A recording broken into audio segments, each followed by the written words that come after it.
Gawsu Keita pila tala abada minyi Nura FM ansigira labon bi sabati ambe fulin tonni lase kanuba bema ka fuli ani tonni ka lase minyi vie drame amba faye kwa ni chesiri ani wuli ka jo ndogo temene ngo kabuyi minyi awaikado kai kaso kan anga fuli be awaikado uma bela jili funa banna me kosobe Nura FM asigi kunye awaikado kaseka kuna funi dili manauma Gawsu fein alaje lala tige magala bi songa nyesoro kosobe akayin ay etain akaywa akayin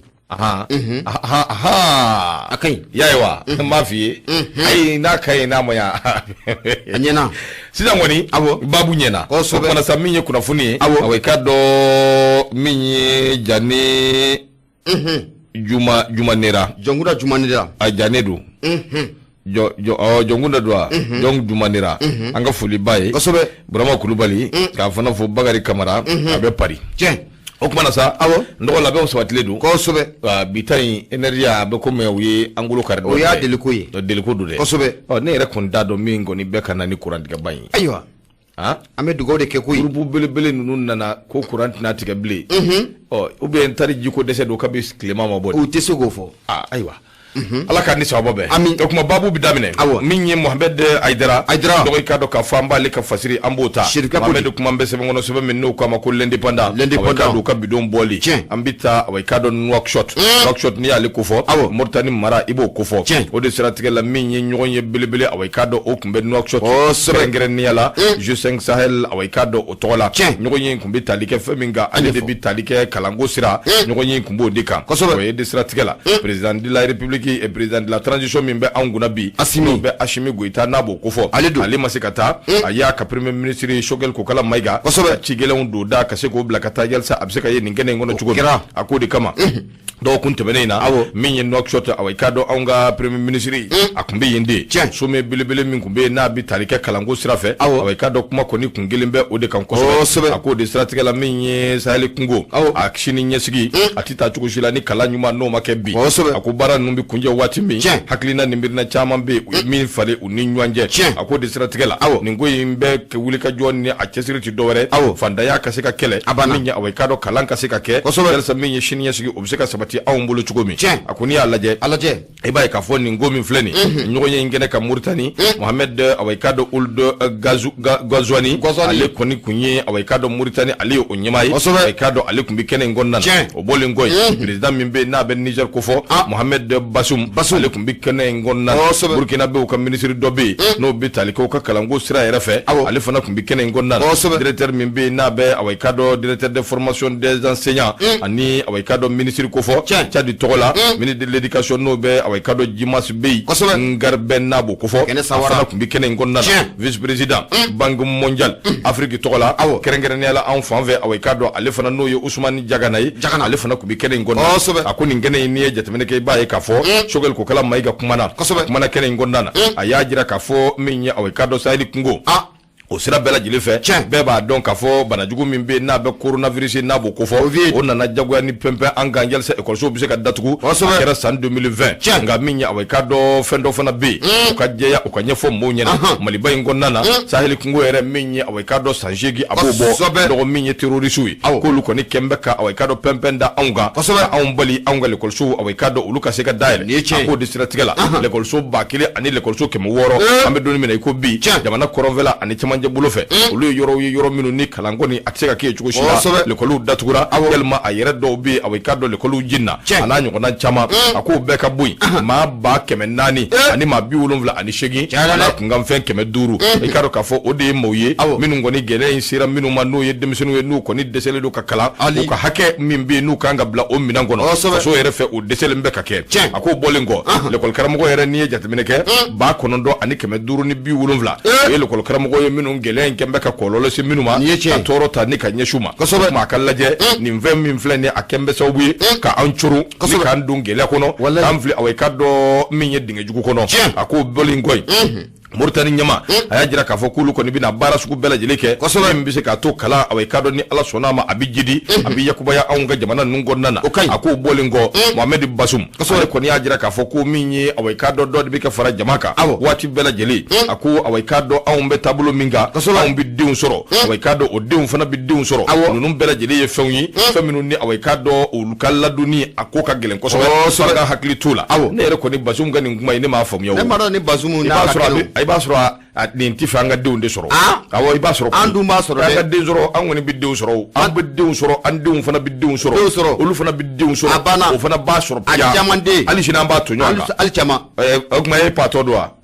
ne mun sugu ye n'i t'a sɔrɔ i t'i sen bɔ a la ma ban hali sini an b'an ka denw ɲini Patrick b'a ko a ko vice président min bɛ yen n'a bɛ banque mondiale tɔgɔ la Afrique de l'Ouest ani centre ale fana a ye hakilinaw caman di ko nin kɛnɛ in kan an k'a dɔn k'a fɔ min ye bɛnkan sɛbɛn u bɛnna u kan yalisa ka se ka fɛɛrɛ ani dabali kɛ min ye sɔrɔw bɛ se ka kɛ cogo min kalan bɛ se ka kɛ cogo min lakana bɛ se ka sabati cogo min baaraw caman olu bɛ se ka sɔrɔ cogo min nin kun ye fasiri ye anw ka premier ministre Choguel Kokala Mayiga a taara a ka dɔn yɔrɔ la yɔrɔ min bɛ yen n'a bɛ Mauritanie ko fɔ Nouakchott a ka dɔn u taara ka taa k'u ɲɛnabɔ ye kalanko o de tun bɛ sen na dɔgɔ kalanko fana ye fɛn ba ye dɛ belebele ale ye jamana yɛrɛ diliba dɔ don o de to an ka hakili t'o la a jɔsenbereba dɔ don an ka hakili to a la Mohamed Aidara l'indépendant a ka sɔgɔmada in na bɔli i bonya b'a la Madu Mayiga ɲɛma bonya a diyara n ye n'i ye indépendant bila mun ye le pays ne ba ale sama ka gɛrɛnna n'i ye le pays sama ka gɛrɛnna maa mun kumalen don a kɔnɔ o de ye dɔgɔnɔkɛ n'o ye Birama Gindo kosɛbɛ a bɛɛ n'a ta ɲɛma ɲugu a bɛ ɲaga ɲaga a b'a sɛbɛkɔrɔ lawuli a b'o kɛ dɛrɛ waati na mun ye M5RP a kɔnɔna a kɛlen bɛ toto tire nama fɛnɛ tire toto subhanallah patrikeba mun ye Birama Gindo ye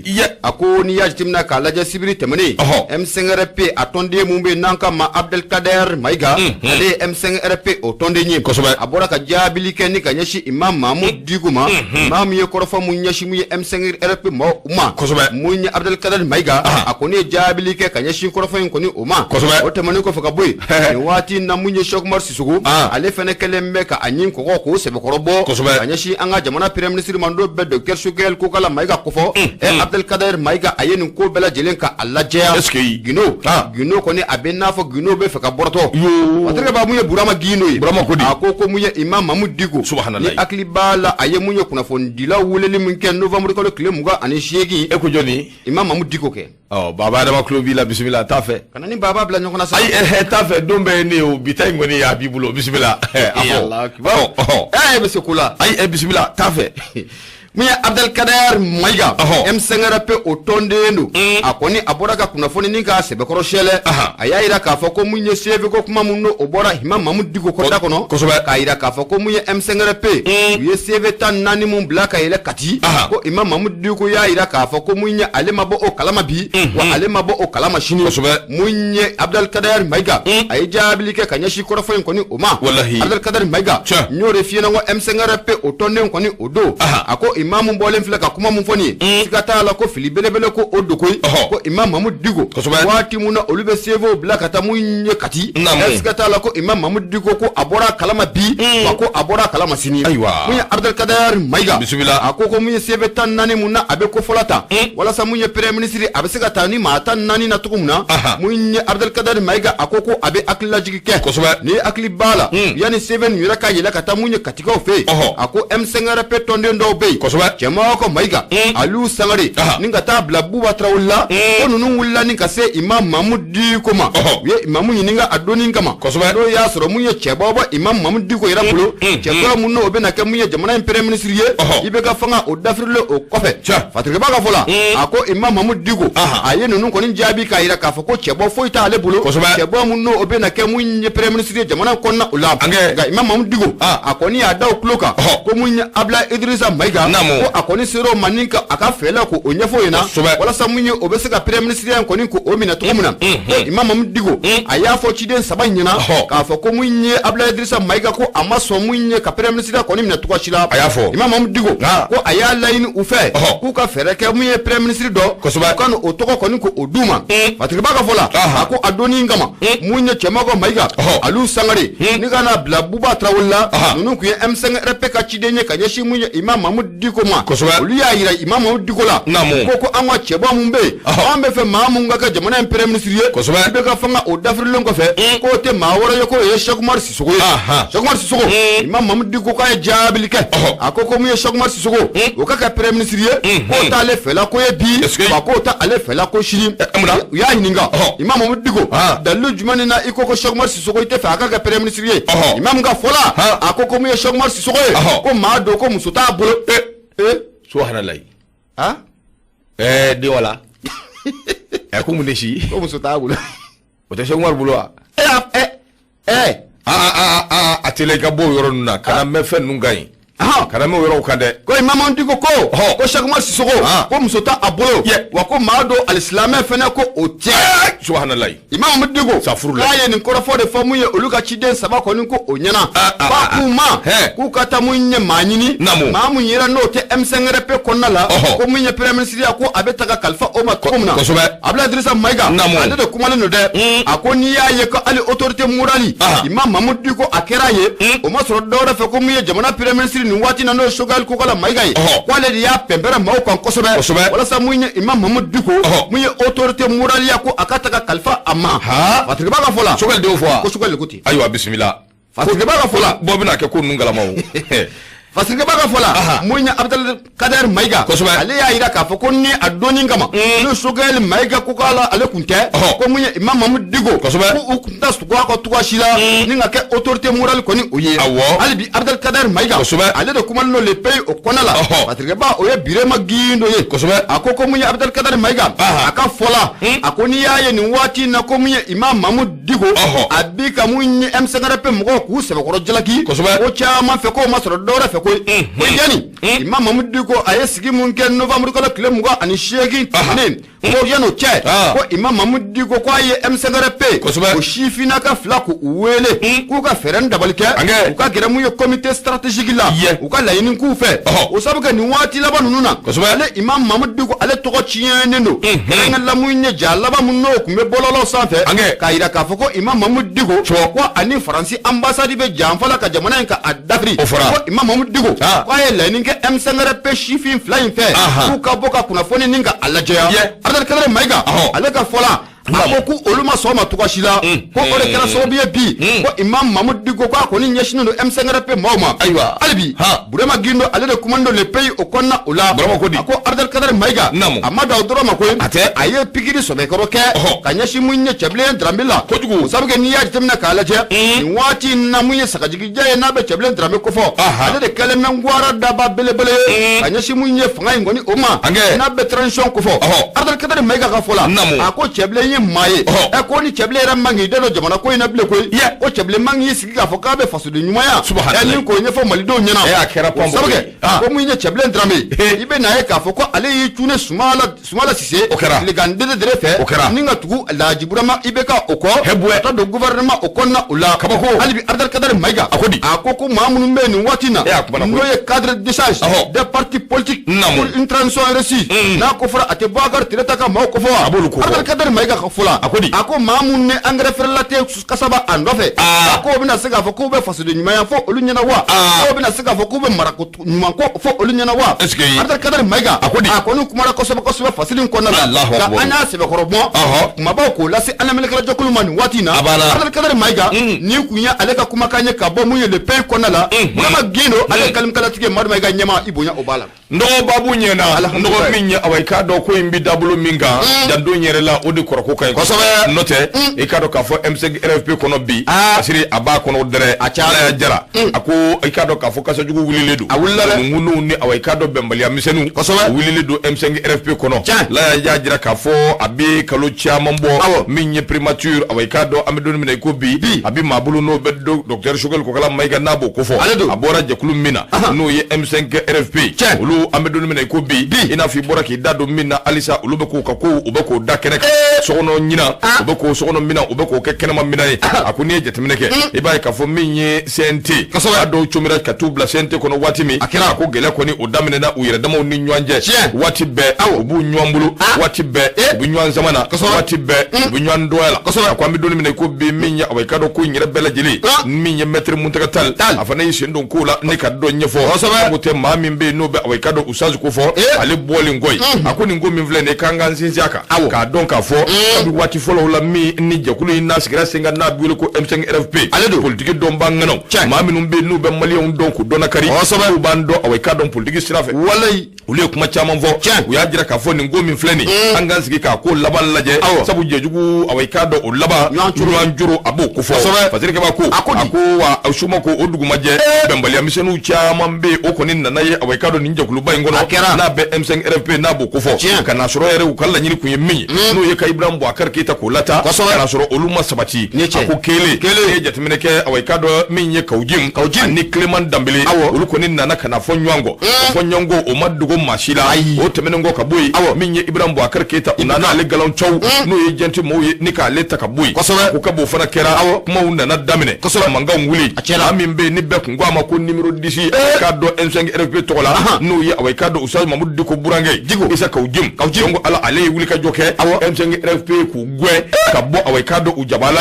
kera bela jeli nyina be boru kalama ko anyantula M5 RFP mauna na wuli ka hakilina wera developer hakilina nyemunye transition awai kado ko ka la clean telela ako siratigela o ko min non nanake o wolola minna o yebandaw ani Muktar Wan awai kado uluka tali ko madugo mashila ngunu kuma ubarka na nabunya ko ko kala maiga ale sugandira awai kado nika ke gouvernement o makalo woro soro ma do be awai kado M5 RFP uka awai kado autorité morale no be Imam Mamadou Digo Kofo ale wulila l'éclairer ngo point de presse do ayoke autorité morale aye awai kado babali chamanta ka nyeshi awai kado fangaima o temene ngo kaboy pression jugu awai kado ayota ni ko pembe awai kado fanga inga ina fo fasiri ya fo chugumi ko kabiro kerasa ndo kado ka fo anga dalle fe kono ayanga be ka bwa kalama ko ni di dabora M5 RFP kono wallahi dugole awai kado lube ka boka bangede o temene ngo ka boy minya awai kado minyi fenjama be mimbu ni nywanje bebe ka dakeneka ko kuma na adamna na minyi o de ka kuna funu chari awai kado bololo sanve fambela jele fe ari sirmo andi kuma kan kele afolo emuyi réseaux sociaux sanfé Oustaz Mamadou Diko ale kuma kan bora ajira ka foko ani awai kado France ambassade ina fi yemim voice ani France ambassadeur ko luwe nywanye o temene ngo ka boy shogel ko kala maiga premier ministre ale fana ka kuma kan do be o nana bo awai kado ka dal le fe kono minya awai kado bololo sanfé be chele ngo ka boy docteur Oumar Mariko ale fana ta awai kado o nana dal le fe kono ko Oumar Mariko ta fasiri kembe ka shoni sigo kan ko so ka kembe ka shogel buruja ka shogel neni awai kado do ma ko ta ko nyeshi ako bolengo metre mundaga tal afana na bosa ako ikado ka foko Oustaz Mamadou Diko no ye baba adama ka awai kado imami l'éclairer ka makorodu baba adama ka éclairer ikado ka fo ofana minye metre mundaga tal le fichier bora kwa lebna o ka kuma kan la clé sabu ko ye kuma do fo ni sababa benente ndo ni ngoye mi M5 RFP ko kundiga falemba la ko so ba nga maminu mba kono ja u dombalia o de na keso buye ka njama mbla fili jugula jama si ambe doni mine ko bi nga miye ni ngoy révélation no ye ka ko dugole ko lu da keneka akuma ko ni be ka bo fam be fe secret dugole bebe ka bo ma M5 RFP tokola bisa anga na nywa nege o kado minye falise butala ndo M5 RFP abilama e kado akolola barka buane do ambe do ke ala kan be sa obama halibi ala ka kunje ni here note dugole nwere umana to ka bo keneka ambla de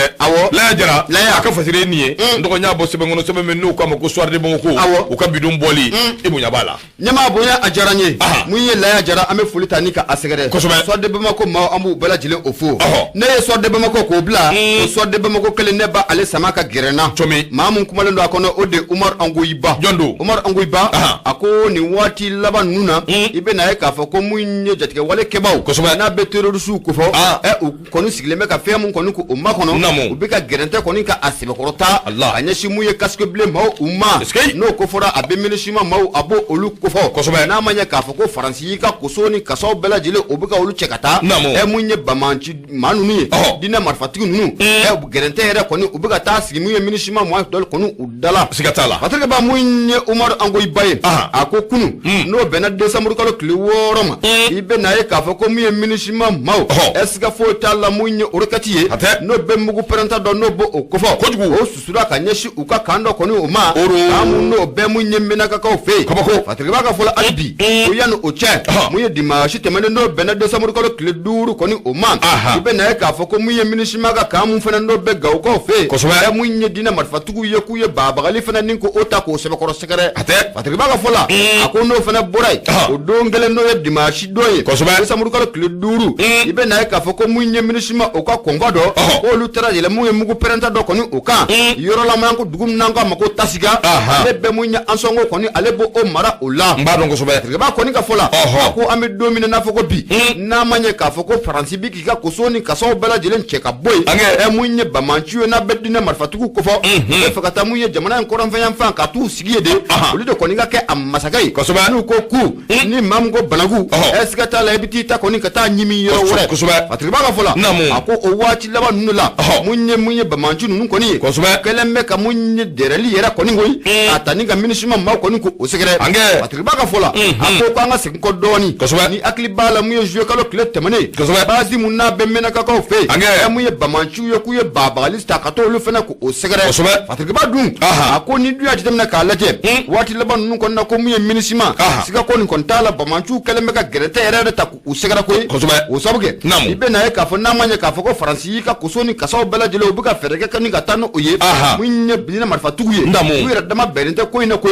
o sabuge munye dina marfatugi jakulu flabe jakulu dobe ni ya temna kala jem oye aga agbay alias ikra ya aleka jakulu ye obe AGS o konna ola o bolen ko fe ibe na ka fo ko jakulu wara fna be anko jakulu mal groupe de soutien à l'islam et aux musulmans nous flabela jele nyo fadenye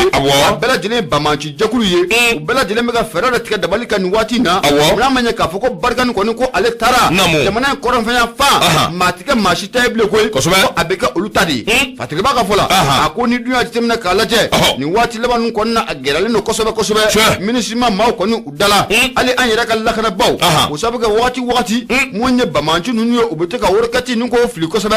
tabi munye angala kana baw ko kan ko ni okonna ula munye fasirga ba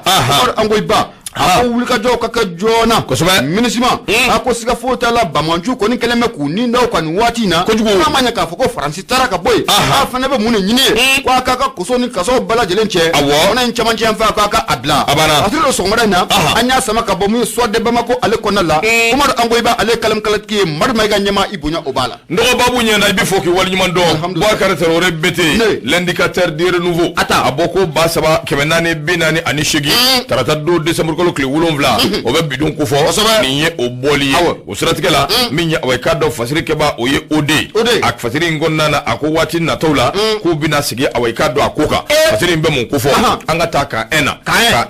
minya o kado aunga bilibili dobe ndo adatu mbu bulu ka ena de jondo umar mariko nga fasiri keba koko o kado amata yoro janvolo umar ko ni ya jira ka fo ka minumbora leda kado ko ale ni misaraha ajota lawo kale ni misala akuti de ne ma fo en garde à vue au cas Umar Mariko regrette déjà ses propos abana ndo minya awai ka do Umar Mariko kuma kaminu mbora da unimisa be Allah akuni jetimine ke kunu ndene do kalo kle woro no ye décembre kalo ka Umaru akun welele du sabu ajira la ka foko Umar Mariko ba ye kuma boada kanyeshi aunga premier ministre ma do docteur Sugal ko kala mayga ko fo min ni sababa beninde sabu abine ni jugo ko fo ko disratigala docteur Umar Mariko ko aya fo ko alen nimisara alin no ya suro Umar ko nimisara ya mina awai ka do ka to ka ena Umar yere ashira ka ena ya enquête lu se ka nyesoro chugo fatrike ba ko ako ma do de kumara Sugal ko kala mayga aka kuma kan do be ulude Umar Mariko toro ko sobe ala ni Umar yere toro la ala ni Umar yere fundinda ndogo ka do ka fo amase ka yere mine ko Umar Mariko sadi nyama ba ani MDP madu Umaru awai ka do ka amase ka yere mine Umar Mariko awai ka do odi strategela ayi wulika jonni kuma do ta ka nyeshi awai ka do gouvernement nyama bama kuma nungo nana minye awai ka do abe wasabu kono fambe o beka lame nga na yeri bulu yalma na ko ni mine na la bololo 120 be touré jode sori ikasa touré ba jole sori ye an woni ta dana lame ko kele maw alamedi lame ko kele ya lame mi ay alame ya fama Ture kulotana ala kama yafoma. Ne ko ni ma soro kuma te ka lame. Yafoma sa. Ne ko ni ma lame. Ne tew. Ma wuki ya lame ya. Ngo ayebla. Mfefe ya lame abe. Afo tout d'afli. Abebe ka nyini. Tout d'afli. Ma fi ya lame ya. Ma lame. Kolote ndana kwa ti la ma lame. Ay ma. Kolote ndana kwa ti la ma lame. Ma lame. Ay ne ma lame. Ni ala ci ma lame. Ngo ma lame sa ala. Ala bashite. Do mi ya o kado Umar Marko. Dongo ala ale kunye secrétaire général ayam tokola. Shogel be ka kuma wati minga. O kuma chama be kuma ngonna na. O de Umar Toro. Ay kado ka fugo Umar Marko ka fle ne kan nguma nufo. Adimina ne jatmineke. Umar kan nguma nu ayre ka baraka la dobe. Min be baraka bulu arajusula. No ye Abubakar Kamarai. O de ni akumbi kuma na. Abi fenja mamfo kanyeshi ito mama. Ay kado min be shogal ne nu kufo. Ay kado ka foko ngoni burugutura. Ka boy to ama bulu chugumi. Elma atara sira min ve. Ala de adombai. O terke ba ko. Ako ay kado shogal ko wala maiga. O ko kuma kan nu Umar yo lude ay kado jabi. Ka soro ka kuma ufo. Kuma minu nu kelembe ka toro. Sabu shogal kuma na kosoba min bitali ke politique ko ni école dingo ka. 91 kana si Amadou Aya ka transition. En 2012 shogal kuma na oka. O temene ngo ka boy. Beru ruju ni beru veru. Gela min bu ni nyanje. Ko shogal yeddo fo oka. Premier ministre ko min be no be sumelu bu maiga ko fo. Na mene nedu. Ko shogal yeddo fo oka. On in 20 flene na be ay kado kuma kan ko fo. Min bitali ke Umar Marko ko kuma kauna. Da shogal kan nguma nunga. Kado ko kuma de kama ko minya ay kado critique la maw. Ko ni yettika dani ngoinga. Ka ay kado ka maw bla. Ko Umar wele ka nyiniga ala kana. Fatirke ba ko. Ako Umar Marko. Ambe doni mena ko bia wele la kata. Kenenga. Baru ko ko animisara de. Abe nimisao. Dawo ko yere la animisara. Nunu foli la ha.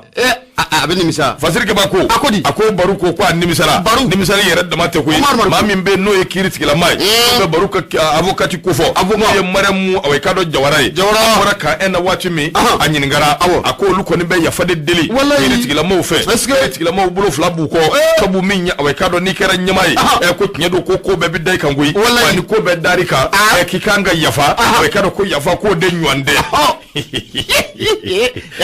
Ningoni afone mako discours bampe chow jote mena joto la koni parce que bako ako marka la dilibado no yak avocati ko de niveau ako ngani jate meneke ma do be no secrétaire politique sadi tola baburu ba ale koni ko ka be awai kado wililike amu ni ngoyembe kundi dore shogal ka kuma minum fora ko lummamu ko lu dugo ko so kado ni ngoyembe be nyeshi odima koni ajira ka fo kiri koni be tabulu minga ko bi ko kanga shogal fana nomene o ya le hakilina tay sabu shogal ye kuma chama vo ko kuma nun ko awai kado uni kinye benin dere aye fenja man vo ka nyeshi ko numa Amadou Aya ka wati ananyo ko nan chama ko kuma nun ko tikinye ako temene ngo minye docteur awai kado Umar Marko awai kado ma do minya ka waliya ke ka nyeshi shogal ka tabulo dima ko kuma shogal di jabi ako temene ngo ka boy secrétaire politique ako jeti sika kenai minye Umar Marko yi akalla aka traité ni njugoina ko jeti sika kanai chukoshila sabu adonendo ka foko Umar Marko yi parti politique nyamai otalaw ay bo akanin do ukay nyire ay otalaw ale kanin voler min flen Umar Marko même ne partage pas ce qu'il vient de dire afleka min foni aw de buga to gelew Umar Marko rete ni partager ay c'est honteux mogo kangi idugo femina ka fon ko ne ko parce que c'est un chef de parti politique kuma minum bora Umaru da est-ce que chef de parti politique kanga kuma tanto amanga bo barakela nyina chef de parti politique manga kuma tan iga barakela nyina avocat muso mimbe ko ina ole ko invo chugomi o banyi don ya fani fami no bideli o bideli ka ko ba abana shogel ka wele o be ko werei shogel premier ministre do yalmo bi se ka wele biwa kiri sharia bi so amawa ko bi chugodi o be ko werei ma feraw di bike bike o baruma chugomi Umaru maka labo parce que baru yere Umaru yere masiki nae ka fo ko ni maka imbi se ka wallahi masiki nae wallahi ni Umaru ku ya do ko ni maka atafo wallahi atafo tin ni nga kuma te ka fo abada aw minu ba ko ya aw ku kanga ke give tasuma fa bay ko betani aw ko de fo min yer bi maire tike politique maire akobe betani parce que c'est un chef de parti politique on le ba nga traité ni mu masugu tasuma tonya ka soro ku kini baru ni ntenu neda ni mungu suguyi fere be ka ke Umaru ka boye be kuma jana ko e ka ni ndo ko nyere la selon le secrétaire politique du parti Sadi il est inadmissible de traiter Umar Marko de la sorte sachant que c'est un chef de parti politique est-ce que il permet à un chef de parti politique ka ya fumya bala ne fami ja ko fo ala ka ni sababa be o ti nyawo wa amada odro made parti sati akoni ngomi mvlendi kube awai kado wuli ka joke minya awai kado ulu tableau min bembi ku shembo ko bela jelina pe wa fereni dabalika ke Umar Mariko aye kele minge anayi wuli ka jo minge demokrasi kola bebo do ko ambi doni mina ko bi kanita ka nyeshama kikado oni sababa benende ambe doni mina president min vle no esadi nyamai no be Umar Mariko ko fo ndoko abibulula garda villa abe gendarmerie mawbulu enquête ko ni be sina o kuma na shufolo shufolo ayoshi première nuit Umar Yoshi yanve Bamako kura Bamako kura yoro indoko pour les cas hali no ya soro aka moko ne demander liberté ke o ma se ka nyesoro am don mena ko bisa parti politique shiti folo classe politique la mingo di wulila ka se ka foko o be kuma were fo ka dani nguinga o kuma na sa ode ni ya ka fasiriye abe indicateur de nouveau de kono o ka bidon boli afo baburu bokum ye o ka laje Umaru bise ka bo chugo mina ni ngon nu vlene ma bi ma de me kele dowla o kele obi ko so ni ngeleni la e ko ke ma la me ne ala me de ne change soro ka lamede nyenyi nu ke nya soro nyala nya lame nyi so gele ta lame e maliya dede na bu ko ni pukutura ko ni abe lamede abenga mfana ka boîte privée de kono o kuma mba lamede nya lame mi mbora kono kuma mi mbifo tiere la nere ne ti parti politique nyama nti mbe akuma kan ngmai mbo hali ndaka fumba bololo fu be fongore subhan kulwalo ba chamanga dunachi wallahi me tiere la Umar Mariko démocratie keleke ayi chesiri e ko de kaba wati fobi abi kelela anga laje avocat muso ya fo chugumi nyama de nyama sunungu de o de bi fo onfa ya ibi da yele bi kika kuma ufora obi fomu ya Kosaba burubo kumu ka kuma nu nke kuma ye ma bi ba to juguya de ubu yera ga baru ni ye kasoro buga ko into juguya de voilà ene baru ko ka beta dibila sai beta no fa ne alame o ko ni ayi sikata la alame e bete ere alame ni ala ti alame ya alame nyu anfa ya akera awo o kuma na o fode Allah ka ni sawaba be amin bismillah l'indicateur de nouveau ou ka fasiri do indicateur de nouveau e ka ma ti ena ke mu lame ya lame akara nyere ay touré ke mu folen blala ni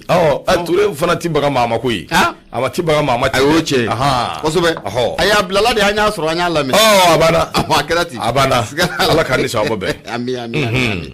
madu ga nyama Allah ka ani sababa ko ni ka asbe ko robe amin ya rabbi ay ne touré to ko fongon jabi tige ay da kana tige ati si ma touré ti venga mala tingui atibaga mama tinde touré ka ko nunu touré tibaga mama ti che bukana na foko flagrant délit wallahi magistrat Ibrahim Sanogo a fait quoi un chef de parti politique ne doit-il pas respecter les lois de son pays en tout cas exemple qu'on kanga bolu yere de fanfe chere la ninja inga kuma ko parti ça dit judge mere baburu boku mutia ne ale ko ne niveau ko ni kuma were bismillah kosobe angata nyama albi ameta radio nura fm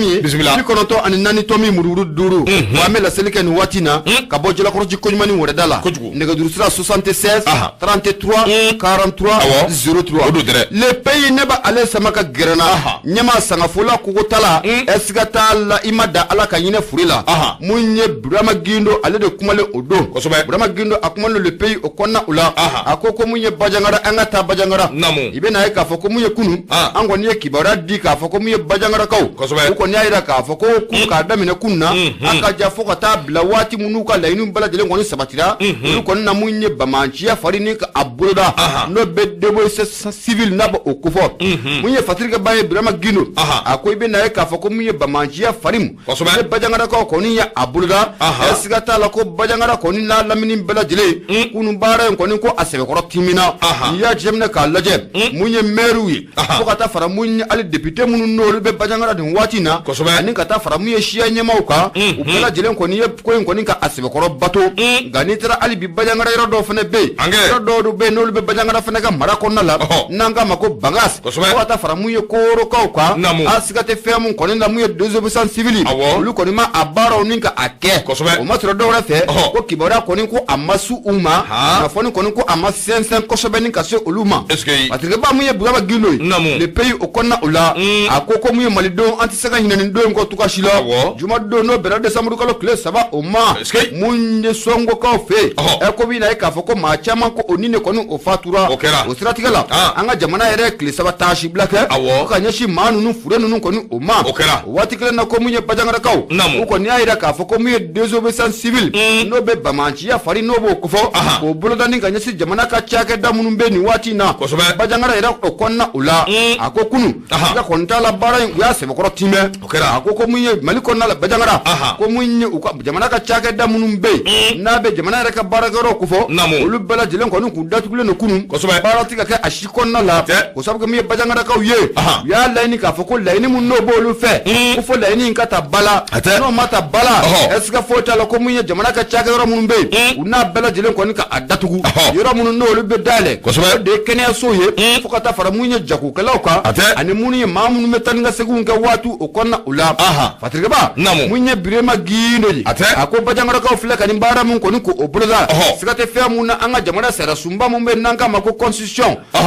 mun na sikira senga munye fevre kalo kle mungo ani duru sam bagale ani keme kononto ani bi kononto ani fla wati ula o sigide mun be nanka mako article 121 o de beni mbara ni nga sebe koro tinya fatirga ba ka fola ako ni yaji demna ka laje kunu munye bajangara ka ko niye odu sukun toro no kosobe olu yera doron ta koy mali dembe jian fa fa ni watina abela jere dusuku ko ni sebe ko toro le aka jafo ka tabla mu ye farafna la abela jere ko ni dusuku ko o toro no kosobe o sabuga ke wala munna tara ka bajangara ka ko ni o segere fatir ba ka fola akoni ya jemna ka laje mu je bajangara ka abeni kana sandoma dobo buka laini ko ni o ke wala sasira mu be nanga masebare sira ta goshi bajangara atime banga si fa fo ko tabla ko munya an marabo ko feren dabali bela jele tiga senga muye lakana abisekana ni sira kan to muna fatirga ba muye burama ginoi ako muye bajangara ko fola ko yani munye fali jugu munno kala juma do décembre ko kle saba yani o che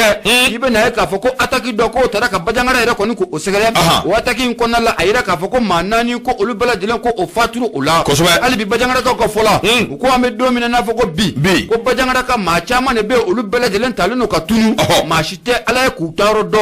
manju taro no bela jele nye ma shita do ube sanwo kabako duguwo kabako ma shito o yero do Allah ki bajangara ko u ko ni ye bare ko ni ka asebe ko time kunu ko kunu ni ku yala bajangara ko nala ibe na ka fo ko munye jamana ka chaka da munu be abela jelen kun datulendo yero munu ko ni kun dalele no o ku ye kenya soye ni nga fara jago ko ni o ka ma ko tan nga sigo ko ni be siga no ya to muna patrick ba mu ye braba ginoi ko ni borai bajangara ere krefla dugu munu no be bajangara ka mara ko nala bangas koro ni mbala dele duguye dugu munu be bajangara ka mara ko nu ko na ula gamu nye zobe sensibili nyama olu ko ni ma abara ka ake o sabke ya ira ka foko mu ye kibara ko nu ku umo osro fo ni ko ni ko amas du uma kosobe pratical la ko olu ko ni bangasikaw ani nga fara koro ko kwa olu ko ni ma zobe sensibili nu nga abara ko ni ka ake pasido so mara na anya sabaka bo le pays o konala brema gino ale kalm kala tigiye mara mega nyama ibunya obala no bonya jaranye bonya barka bi foki wali mando ali bi ambe haketo nyini limana ufe kuna funi ambi tanai kuna funi minimbata abe indicateur abu kili ngono alibi abi talike munga minya aja mutene alede kumambe so yelele do jamana ngono kosobe waikado jamana fama ujagwani fina ukanga wulika joni chesuruke mbise ka to waikado jamana deun ubise ka lafia chukumi finye boda bise ka di awma chukumi anyo hamina ko minda anyo makashi minge ko minya kado mali nyama minu banguna aunga suma fenfen be na senena aunvea atibo mali ndafe fo kata se fo ordre fo kibara were tukuni fo wati were foti anga sumati boble de suma boli jamana kono ndo ko abana folo danga waikado ku fuka sirala akune jetmineke arrêté interministériel o de tara waikado hakilna do ku fo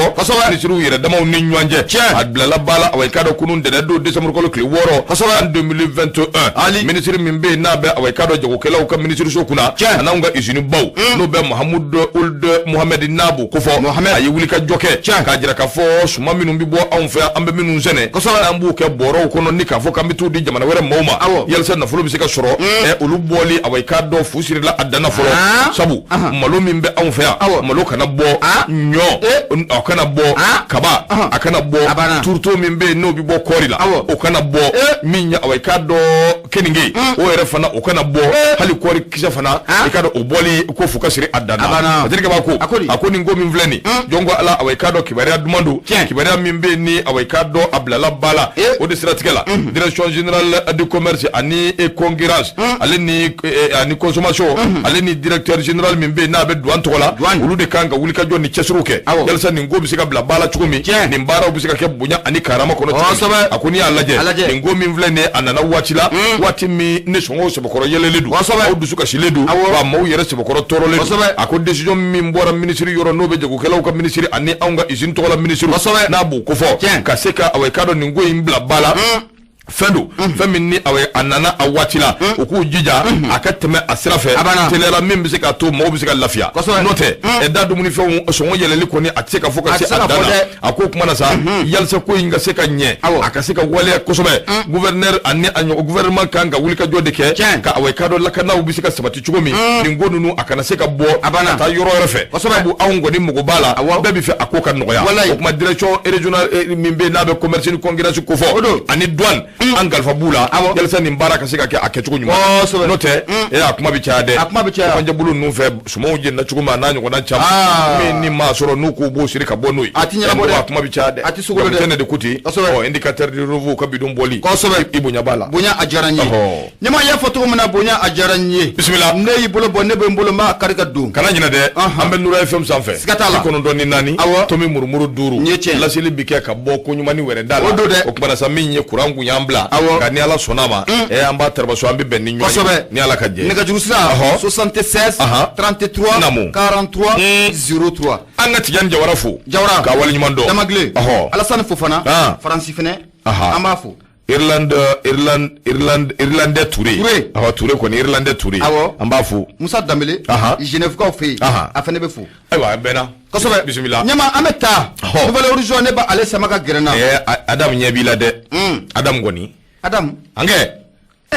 Adam Sumunu ɲɛ b'i la dɛ Kafujama Adam Sumunu wa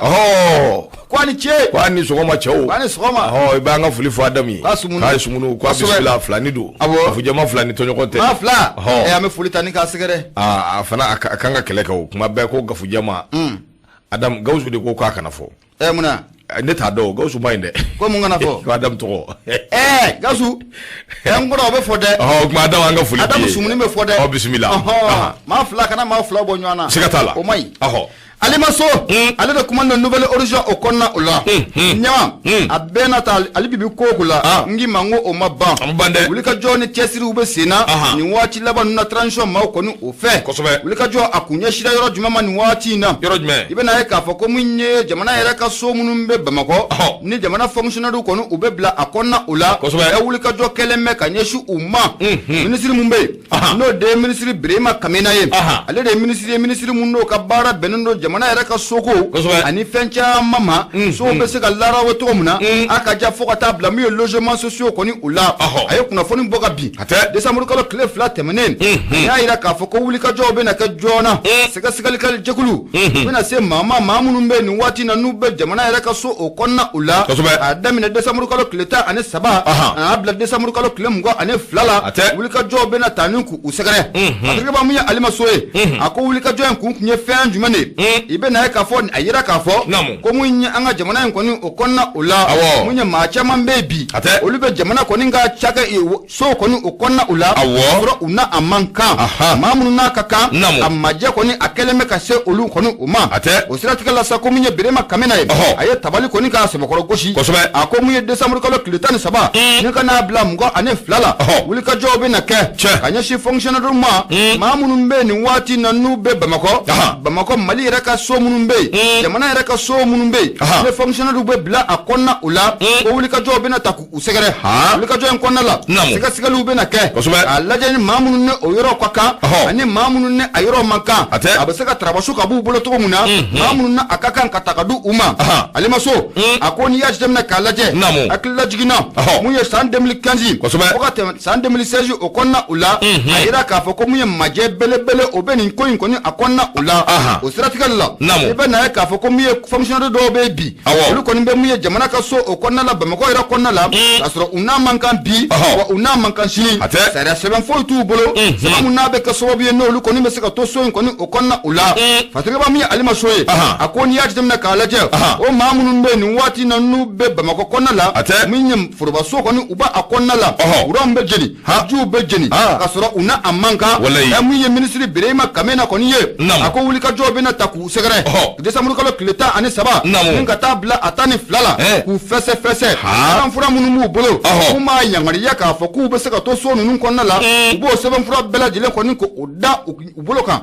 seben fura masro mamun bolo en nyama ko fu malika asiga ba munya alima soye akoni ya jemna ka laje munya fonctionnaire do ko ni be ni so nunu konna bi sigate fe munna una amanga goyi una manga bi wa una manga shiri be sanchama bo manu nun ko ni be so nunu konna la Bamako ate bo shishi ko ni ko otemene ko jamana ko ati sega famia to kashila abe jamana ka so konna la anni amanka sanga ni wati bala delina ko jamana be so wora do tabba ko konna la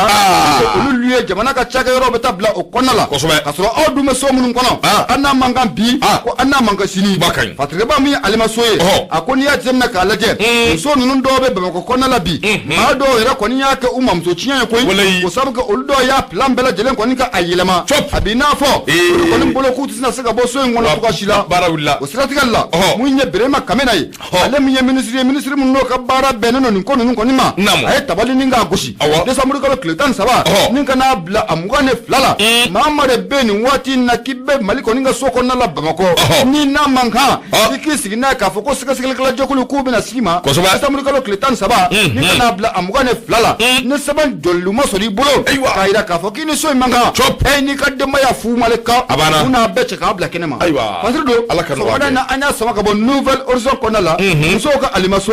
ya ale ka fasiriye madu mai ga nyama ibunya obala ndo bunya jaranye bi foki wali mando musa kamara befo amerika sigila lada ni wati na Amadou Diallo min ya ka do Aisha Gurubine furuke aklubana Amadou Diallo bi foka wali mando lada ka ni chesiri ndo nganga na nyina awa Gurubine ko awa gindo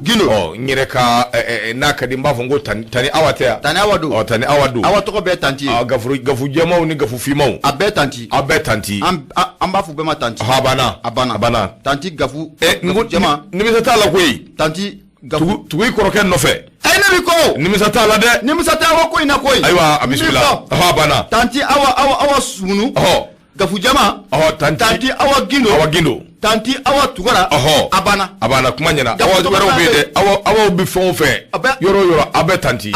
abana mungera ka yele mu yele ko kuma were fora ya o mafiya ne kana na ko nyami amule ay wan dogo daba willa fa were fede ni vona fasiri were Abdurrahman Diko ni ya ka fasiri akodi ndogo daba willa fa were fe bagari tugula bagari makka ko mabasawa kaban chudi bagari matasowa atara sunga wona ne rebe labe na kamata bagari fe nga jamana kiri blundo be ulu wulle do de jama kla folo ulu wulle de kla folo kontan je de lita kiri blon wera de be ulu ko ni appel ke de o yu wele dake ku maso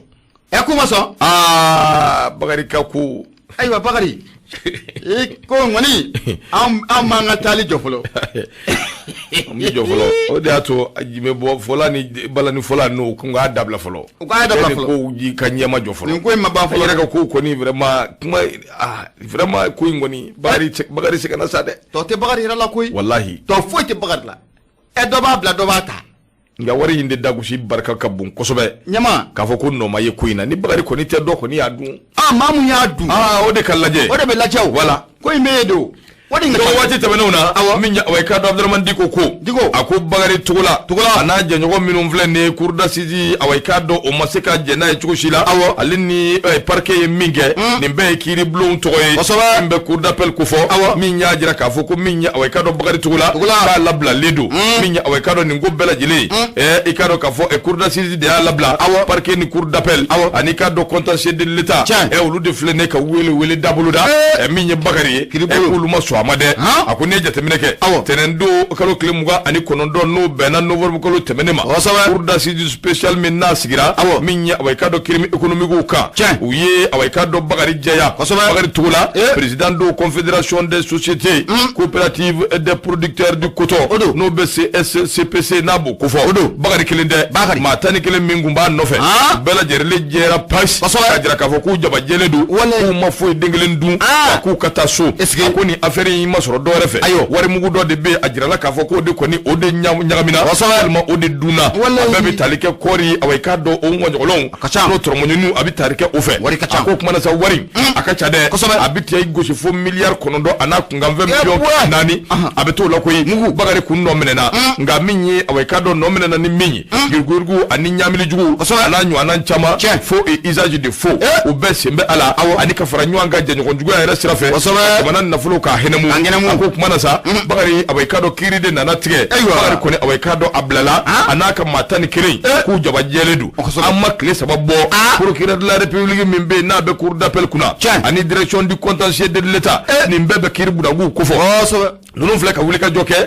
ndoko ko bagari ka koyi kulu ko ni maswa mafio ko ka koyi awa ku be appel ke ha ayo wele ka dossier wo wele dakede ku maso o fara be kiri lawo abala ke ho o bala fasari ka baku akoni ngwe mbi tabulo minga ikaro ka fo yewele ke kiri de bina laje ka papier o fetewese ka sike lu ke ka konu num bela jile dabo ka yano che bagadi koni naka mo u be liberté la fo u blaledo bitaso yelu bi kule funo bi kule be bi kule ne awu yere bi dosoro ambita donyini ga kuma ingusule do tukunde kuma wula de cour d'appel ni yafumya bala contentieux ali bibe kogola lu kelembe ka wele dake o mabane ndoko ku injelete ku maso ha ay nyama o kelente koy nyabala koni na manya ka foko mu wari ndago shika bunkuti na wari ndago shika bunde milari kononto ma shimaseka nomine ko yo adun fara ko wani ngene muna akuma ka chade akuma na waklo de ata wajina de ata abdurman diko ka fasiri do minya awai kado abese ngono sebe min nanga mo ko mali tribune o ka bidon boli ala kanye ka dam min ya rabbi kosobe ndoko kuma na salla mini ba amba fuka wali mando amara sila fana ka ka fulike mo so bay ngon nana ro fm kuma so kosobe fen eta bana kosobe eta bara pe o kuma na jonga la kilembia ngofo anga soroka ko dunyana o bitali ke minga kosobe abemi ala jabe ngandi bado abende kono lendi panda abende kono mbuta sija kosobe amisoroka wala ndaba wallahi kosobe ndo awaikado mimbe ya ode awaikado anga ni vadafo minye awaikado anga famo wulika joni chesiri mina ango fana fo banga lakana ba ko fo akukiri kara wachicha ode dabora anga famo ani terroriste do ni nywanje akera goshi kerengere ni ala guruma ara ruso awaikado o famvelala manani no beba manchi wala tikila mo ko fo anga mo yolu daji o yere da matekui maraba fe njama mbadi do awaikado ka fo anyeteka da luka do ulu fana bambulu kuni alaje aunga larme surasu awaikado ulu dika wulika jokera ni yekui akera do kun debene ikado ka fo o labon wati akwanga chedu manani awaikado ango nikera so buye tomoktu marala ni kolu awaikado bone unina ubone unina ereda matekui uka dugoro mimbe uka awaikado kulukulu ni ubu mingono jamara mafon chama mbade de bubulu aka chedu sira kategeda o mara mafon fanaka akuni alaje minye yoro mimbe na betin alata nabo kufo tin alata alebe gurma ararusu marala gurma ararusu ani goshi awaikado ulufa mvelala akufama no yanga chedoi wulika joni chesuru konnana ufleka awaikado manani bonyongo kulubone unina odi strategela marfa tingo ni konnana anga mana ma sababu bonyongo awaikado ulukoni ajirala kafoko ulujugira asura sinani awaikado uludi jugira akode kama minye ningo bela jile anga motara katu daga yoro nyini daga yoro kuyi ngonna na minya awaikado minaw mbubulu no yesura minawi keleke minaw ani appareil électronique chama ulukoni de kumbubulu ni yoroko fulena ataki minvlene na kera awaikado do kun temeni aliye flanandi sablo wati do fana kera ma do tari bugu awaikado minyini ka anga surasu de bone unina anga surasu ka kiguya no ka tiria kara so be ka tega daw kan tomi surasu bi barala ubi wulika jola chesirila anga do ke ka anga surasu blasira wala so bi se ka lafiya tugomi do fasiri dala tilela abla jara Aidara l'indépendant anya muso o kado l'indépendant o yini sobe o kabidon boli nyama ya foto umna indépendant o yini hali bi amba yini munye maldon fe an bela jelinga farnonga munyanga lakana banunu amisi ku deme to kumna ko sabga olu de bejo ko dimo yoko be jo muso ko ka jedin ko wala sa on be sika lafiya to kumna on be sika sunuko lafiya ko na la to kumna on be goronto to kumna ibita soro muye cheden do be kele senga olu bu senga su ko na utesnuko ne ko na utesnuko ali no sunukora sunuko atitime nyatugu nyele ka